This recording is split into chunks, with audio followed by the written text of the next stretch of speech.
تھا، وہ بار بار اپنی آنکھوں کو بند رہے تھے، دوبارہ کھول لیتے تھے، اپنی آنکھوں کو بندے پھر دیکھتے، جب دیکھتے تو چاند وہی دو ٹکڑے تھا۔ آخر تھک کر کہا، بولا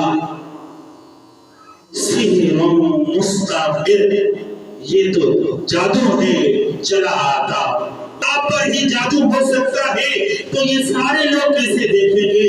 اب یہ لوگ جو دور دراز سے آ رہے تھے ان سے پوچھنے لگے کہ آپ لوگ تو مختلف جگہوں سے آئے ہو۔ اہل مکہ نے سب سے پوچھا تو سب نے یہی کہا، ہاں ہم نے فلاں رات چاند دو ٹکڑے ہوتے ہوئے دیکھا، چاند دو ٹکڑے ہو گیا۔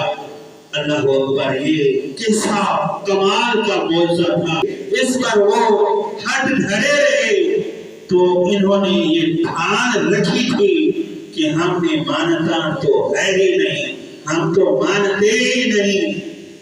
چنانچہ اپنی آنکھوں سے چاند دو ٹکڑے ہوتے دیکھ کر باہر سے آنے والے مسافروں کی گواہیاں سن کر بھی انہوں نے یہی کہہ دیا کہ سحر مستمر، یہ تو جادو ہے جو چلا آتا ہے۔ اے عاشقان رسول، اے عاشقان صحابہ و اہل بیت، یہ ہے نہ ماننے والی طبیعت، یہ ہے نہ ماننے والی عادت۔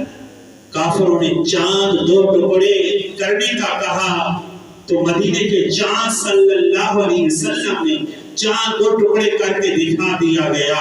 پتھروں کے بولنے کا کہا تو پتھروں سے کلمہ پڑھوا دیا گیا۔ درخت چلنے کا کہا تو درخت چل کر حضور علیہ السلام کی بارگاہ میں حاضر ہو گئے۔ جانوروں سے سجدے کے لیے کہا تو جانوروں نے سجدہ کر دیا۔ جب طبیعت ہی انکار والی بنا لی، پھر چاہے کچھ بھی ہو انکار کرنا ہے۔